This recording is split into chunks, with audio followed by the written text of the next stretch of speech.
So I think it's safe to say, looking back on Naruto, at least Part One Naruto and Shippuden Naruto, Kaguya's introduction was definitely one of the worst aspects of the series, and was definitely a mistake. Not only at the time, I mean, I remember when Kaguya first got introduced, that it was definitely not met with a good reception.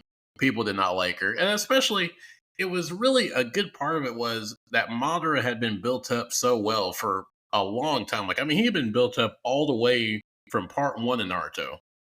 So not only for years in universe had we been built up to Madara, but like in actual real years, he had been built up for pretty much the majority of the franchise. Like, we had heard about him, like he'd been mentioned, and we had Obito that was, playing as he was Madara for a good bit of Shippuden. So there was a very good established groundwork for Madara. Then when he showed up, I mean, he definitely fulfilled his role as being like the best villain in the series at that point. So for him to be just abruptly taken out for Kaguya to come in at the last moment with no buildup randomly, and not only that, but she came in, she had no personality, she had no buildup, and then the retcon of Black Zetsu just fight. I mean, I don't want to say it ruined the series, but in a way it kind of did because essentially what we learn with Black Zetsu is that all of Shinobi history, everything that happened up until that moment, had been orchestrated by Zetsu for Kaguya to come back. Now, this had never been set. This had not been set up. This just all happened when Kaguya showed up. And really, this is just my theory because this has not been confirmed by Kishimoto or anything. I feel like this was Kishimoto's way of trying to retroactively cram in Kaguya being quote unquote set up. So this way, it's like over set up, where it's like not only has she been set up,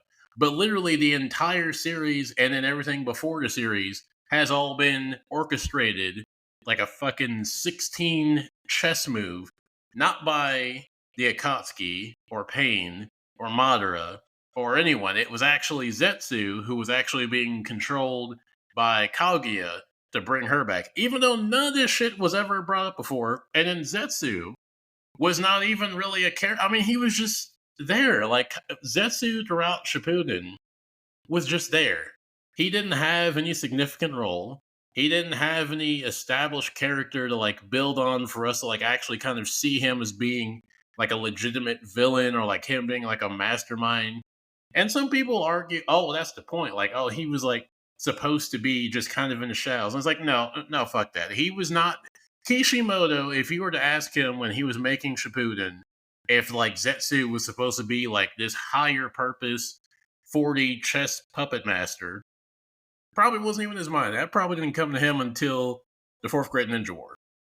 You cannot convince me that Zetsu at any point throughout the show was supposed to be set up as he was at the end of the war. Because if he was, I feel like if this had been something that was really well planned out, we would have had a very different Zetsu. So Zetsu was not set up properly for this. So the whole like trying to make every single thing we had seen up until this point not actually the actions of the characters, like because it ruins so much of the show in a way. Because like you think about all the iconic moments from Jiraiya's death, you think about the Sasuke versus Itachi fight, you think about Naruto meeting Minato, you think about the Akatsuki forming, you think about like all the moments like Haku Zabuza on the bridge in part one. All of that was just not really them. It was none of the characters' actions. It was actually Zetsu, fucking Black Zetsu of all characters, orchestrating all of this shit for this random rabbit goddess who we had never heard of before till the end of the arc to suddenly come back. So Kaguya, I mean, because it was not only was she just fucking crammed in and then popped up at the last moment with no setup and she was just there, and then she took away the position which it should have been rightfully Madara. Madara should have been the final villain. Naruto and Sasuke should have beaten Madara, and he should have been the final villain. Team Seven should have finally took down Madara, and then they could have had the big fight between Naruto and Sasuke, and then you end the show. That's how it should have went. But instead, Madara, we never got to see Madara, I would argue, like at his full potential. Like, yeah, I mean, he was like he had a really good showing. I mean, his iconic match with the five Kage, his match with Naruto, match with Sasuke. Probably, I would say his most famous match, his most famous fight was with Eight Gates Might Guy, to this day, one of the most iconic fights I'd say in anime. I think that fight actually surpasses Rock Lee and Gaara in part one. Like that fight, everything about it, from the setup, the build up, the music. And I mean, I know that a lot of people kind of trash the anime for not adapting the manga properly, but I think pretty well that the anime actually did justice to the manga counterpart. So like, yeah, Madara, he had all this build up. He had been established. People loved Madara, and he actually was, lived up to the hype. He wasn't a villain that like was overhyped and was disappointing. Like from start to finish, Madara was a very enjoyable villain. From the moment he came out the casket, dropped the meteor, dropped two meteors on Anoki, fought the Kage, fought the Tailed Beast, fought the whole fucking Shinobi Alliance, fought Sasuke, Naruto, Kakashi, Might Guy. After all that shit, doesn't get taken out by Kakashi with DMS. Doesn't get taken out by Naruto or Sasuke. Doesn't even get taken out by fucking Hagoromo. He gets backstabbed by Zetsu out of nowhere, out of left field. Like a fucking, like a wrestling match, like out of nowhere, an RKO out of nowhere, a fucking backstab out of nowhere. And then he gets morphed into Kaguya, and that is the end of Madara Uchiha for Naruto. That was the last time we saw Madara, was being absorbed, turned into Kaguya, and then there was that little in monologue between him and Hashirama. But pretty much that was the end of Madara. So Kaguya stole what was the rightful spotlight from Madara. So that's one thing. But then she is introduced and is like, all right, fucking sucks that we lost Madara. That's, unfortunate. Maybe this Kaguya chick will be promising. And she just wasn't. I mean, she had no personality. Like, also, like, yeah, she had a goal, I guess. She wanted to make the Zetsu army. But, like, when you look at the Naruto villains, whether it's Orochimaru, Pain, Madara, you look at Zabuza, like the villains, by and large, Itachi, the villains by and large have very interesting personal worldviews which fuel their goals. Like whatever their mission is, it's fueled by their history, by their ideology, by their belief, and they act on it. And that's what compels them to act, enact their plans, or like, try to do what they want to do in their word, in their words, or in their view, make the world better. And with Kaguya, you just really didn't get that. Like, I mean, yeah, we get all this fucking filler about her backstory and her kids, and who she was before she was the powerful rabbit gospel. Like, again, like this shit should not be all like this would be like if Madara out of nowhere showed up. Never heard of him, never mentioned really. Like I know Kaguya was mentioned here and there, but that was like at the like right before she showed up.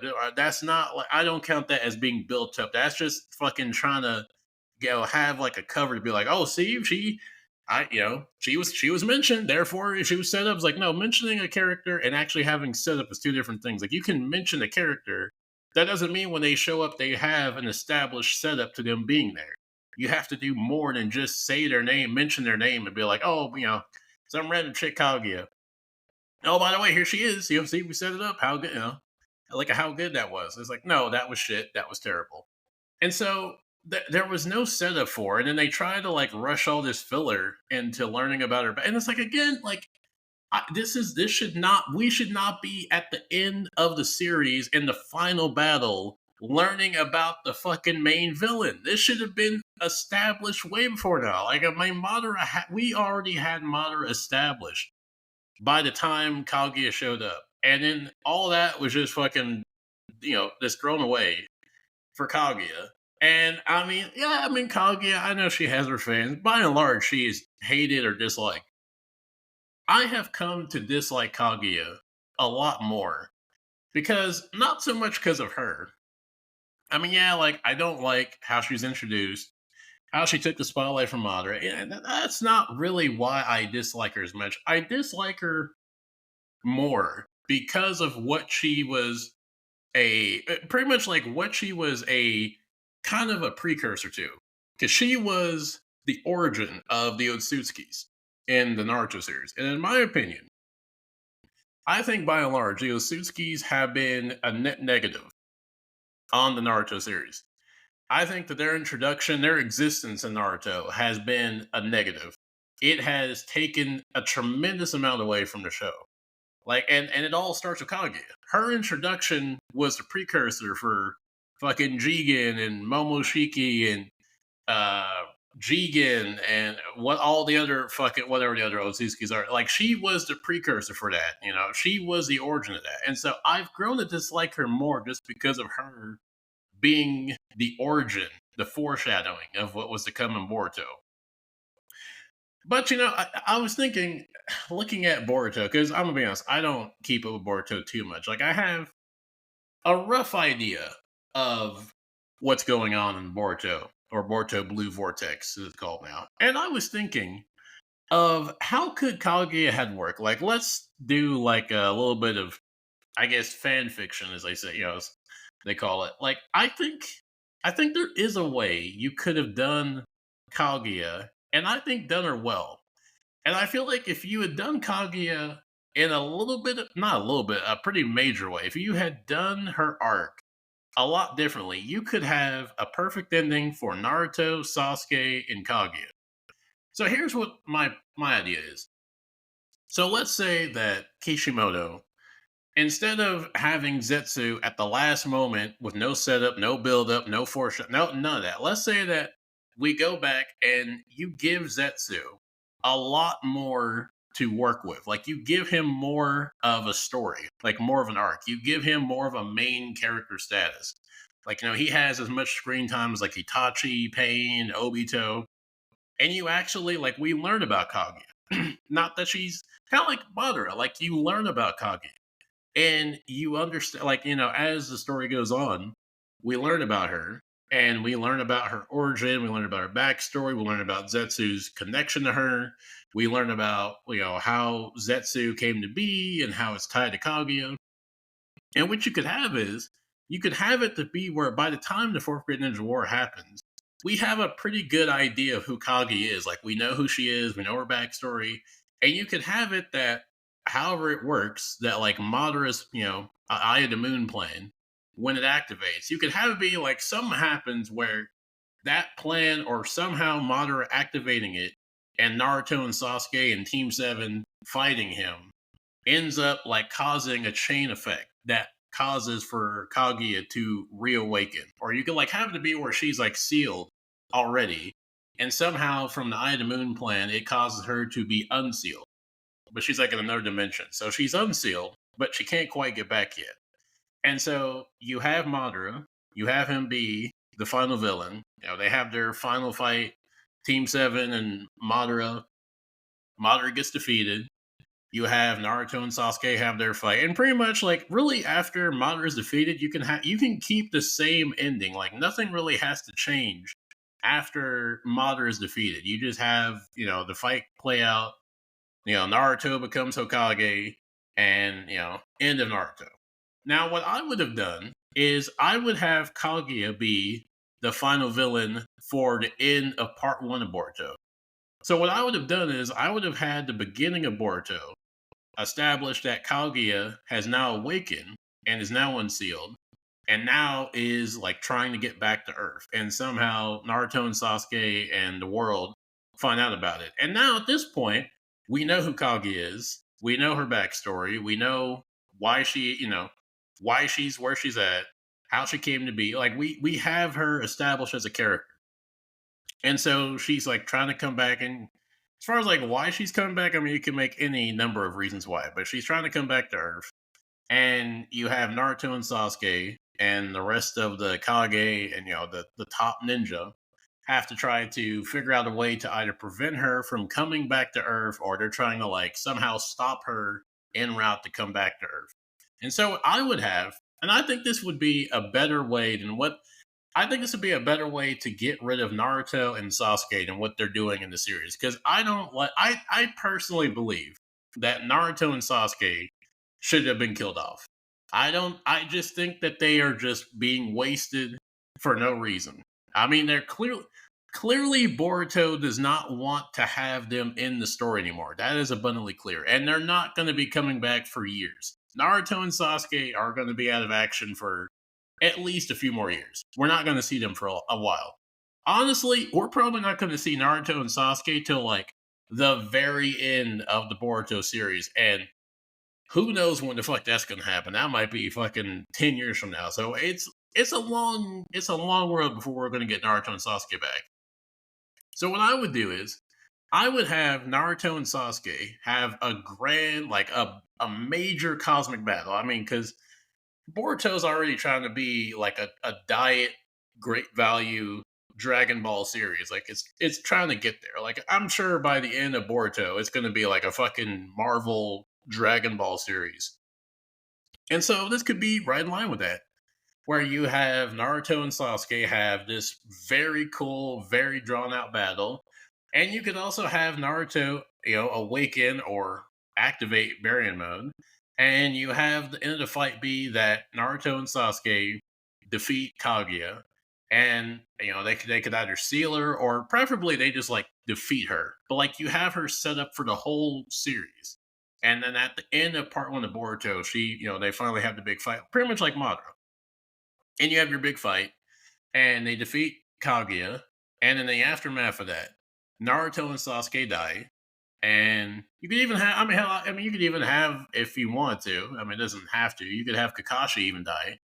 So you have Naruto dies, Sasuke dies, you could even have Kakashi die, because I mean, at this point, Kakashi isn't doing much. I mean, even in the actual Boruto series, Kakashi's been gone for how when was the last time Kakashi even showed up? Like he's been MIA forever. Like I don't even know when he's showing up again. So clearly they don't have a plan for Kakashi. I know that there was an interview with like Kishimoto or the other writer for Boruto, so that they have like a plot line for Kakashi. They probably don't. I don't think they do. So I mean, instead of just having him just be MIA forever, just kill him off because they ain't doing nothing with him. And at this point, I mean, Kakashi, what else is there for him to do? I mean, you could say, oh, be a trainer or be a mentor. It's like, I mean, he's been doing that forever. Like, just rinse, wash, and repeat at this point. Like, instead of that, just kill him off. Like, clearly, the Boruto series is not one to focus on the old characters. Like, all the established old characters from Shippuden and Part 1 Naruto, they are not the focus. So, it's not even like they're trying to focus on the old characters. And so, Kakashi, you could just get rid of him that way. So I'd have part one Naruto in or Boruto in with Kakashi, Naruto, and Sasuke dying in the process of defeating Kaguya.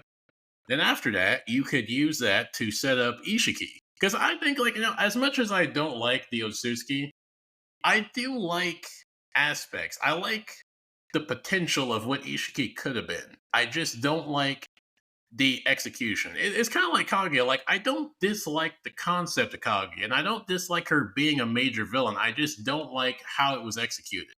And so I feel like if you do it correctly, you could have, as they go on through the story with Boruto Part 1, you build up to Ishiki. And so at the end of Boruto Part 1, after Kaguya is defeated, after Naruto and Sasuke are defeated, after Kakashi's dead, you then can set up Ishiki as the next major villain for the time skip, which would be Boruto 2 Blue Vortex, where you have him being set up to be the major final villain for that arc, or for that series. And I think that'd be a good way to do it. That way, you do justice to Kaguya. She gets her just due as being a final villain. Because I feel like I will say this: out of all the Otsutsuki, Kaguya is the one Otsutsuki that, to me, feels like a final villain. Like, I know they say that Ishiki's stronger than Kaguya or Momoshiki stronger than Kaguya. To me, as far as like displaying abilities, because I believe more in the show don't tell.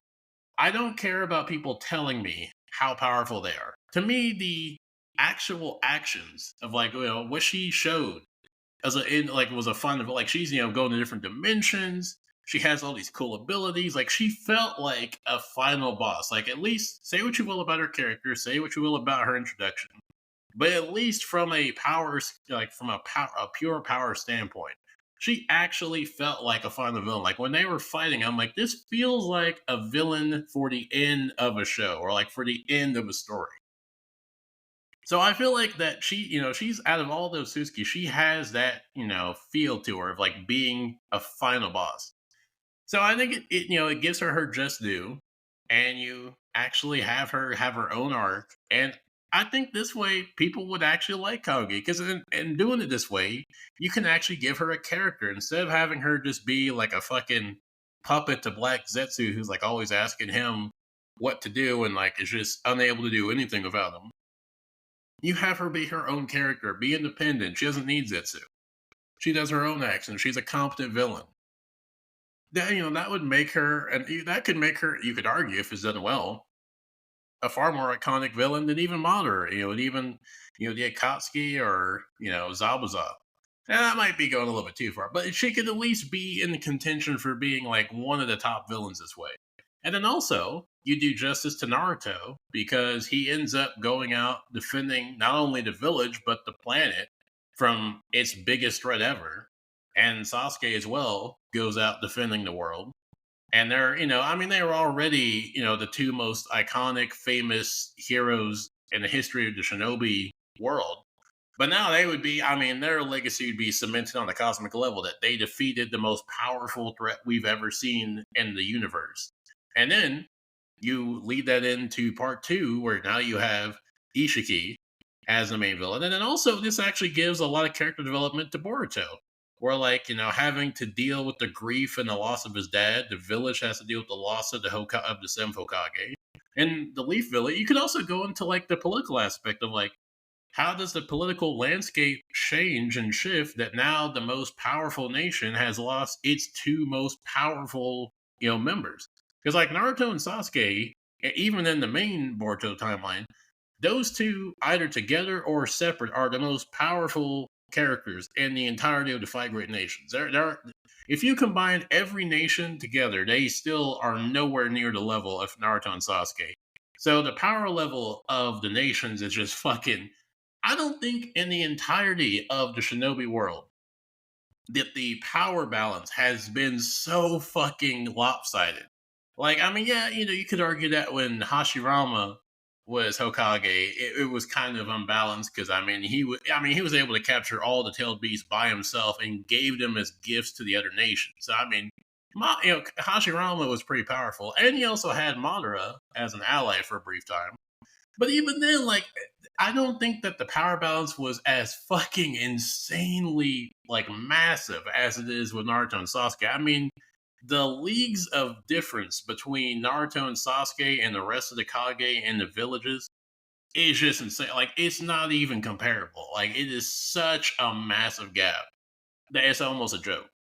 So, like, the fact that now the village has lost its two most powerful ninjas, and now that's going to have a ripple effect of how does the leaf, how is that like affected standing in the, among the nations, which other nation, kind of steps up to like become the leader? Does like the Leaf Village kind of become like still keep its status as being like the dominant nation, or does the Sand Village step up, or does the Cloud Village? There's a lot of different political plot lines you could go with that, which could be interesting. Like, there's a lot of potential you could have done with that. So I think that and that's the unfortunate thing about Kagi is like as for as much as I don't like her and I don't like how the show ended with her, I feel like there was a lot of lost potential with her, and you could have done a lot to make her a good villain and make her a good character that the show and the manga just did not do.